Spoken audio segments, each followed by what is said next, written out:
her på laget, det omtrent der hvor vi har hytta vår, og det også her vi kommer til å fikse opp og bygge den elbåten. Nå har vi sett litt på forskjellige batterityper, og det vi har stusset på jo hvor stort batteri trenger vi egentlig. Når vi begynte å gå inn i tallene, så ser vi jo det at her det mulig å ha en helelektrisk båt som man lader bare noen få ganger i året. Jeg har gjort en utregning, og jeg har funnet ut at jeg bruker motoren på den gamle båten 50 til 60 timer i året. Det veldig, veldig mye. Det ikke mange som bruker båtmotoren så mye. Når jeg nå går over til elektrisk, så kan vi i hvert fall ta bort 20% fra det. Fordi at når båten står stille, så det jo ikke noe tomgang lenger. Og så har vi funnet ut at denne båten som vi har, hvis vi bruker en 7,5 kilowatt motor, som sammenlignbart med en 15 hester, men du kan også regne på det som en 20 hester, hvis du regner det som torque, som mye høyere på en elektrisk motor. Så vil jo farta på den være 10,40 km i timen, ikke veldig mange knop, men noen det. Og hvis vi kjører den farta, bare den farta, så vil vi ha kjøretid for noen timer. Men hvis vi reduserer farta med noen knop, slik at vi kjører 7,5 km i timen, altså 80% fart, så vil vi få veldig, veldig mye mer ut av batteriene. Og derfor har vi brukt det som utregning. Da tar vi det som en gjennomsnittsfart. Noen ganger så kjører vi saktere, andre ganger kjører vi fortere, men at dette omtrent gjennomsnittsfarta. La oss nå si at vi kjører 50 timer i året, og vi installerer et batteri på størrelse med gamle Nissan Leaf, den første modellen, 25 kWh. Dette vil ifølge disse beregningene jeg har gjort, det vil føre til at vi kan kjøre båten på 10 timer med 80% fart.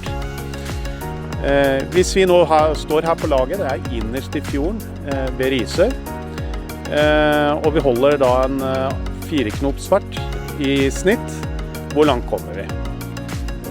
Laget, Risør, 11,8 km. Her kan vi kjøre mange ganger på mye høyere fart, kanskje 6 ganger tur-retur. En annen tur som vi veldig sjelden tar, men som føles som en stor utflukt med båten, det jo da laget Lyngør tur-retur. Det 19,21 km, 38,4. Her har vi god margin til å komme tilbake, altså vi kan ta denne dagsturen uten problemer og ha mer enn nok strøm til andre turer.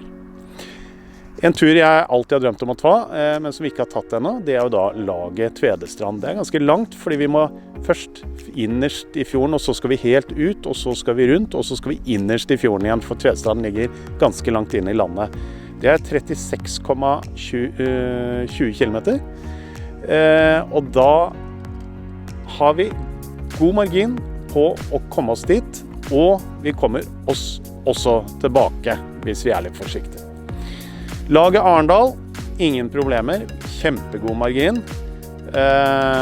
Vi kan kanskje komme tilbake, men vi har i hvert fall god margin. Lade en time eller to i Arendal, så kommer vi fint tilbake. Laget Kragerø, ingen problemer. Her har vi god margin til å komme oss tilbake, og også til å bruke strøm til andre formål. Ja, vi har sett på andre eksempler for å tydeliggjøre hvor mye batteri dette og man kommer da for eksempel med god margin fra verdens ende til Strømstad, fra Aker Brygge til Drøbak og tilbake, og du vil også kunne kjøre fra Aker Brygge til Åsgårdstrand. Da du litt i grenselandet, men det skal gå helt fint på dette batteriet.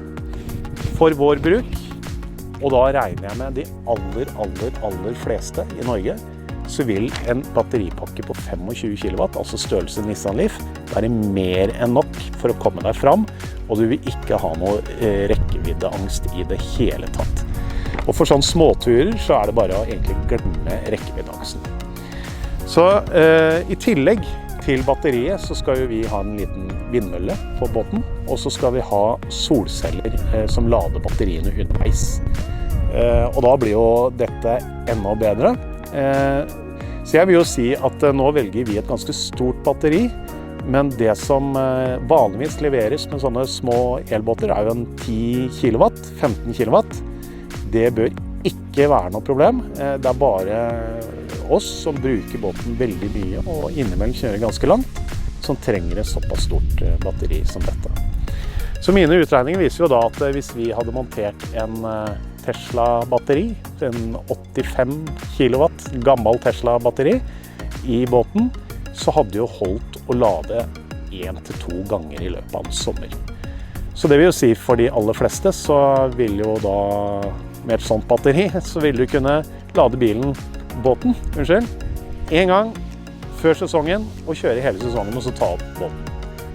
Så rekkeviddeangst, akkurat som med elbil, det er oppi hodet til alle de som ikke har elbil. De har masse rekkeviddeangst, men oss som har elbil, vi har vent oss til at du kommer fram. Så vi går helelektrisk, og vi går for en 25 kW batteripakke, solceller og et bitte lite vindenergiverk oppå båten. Så rekkeviddeangst, bare glem det.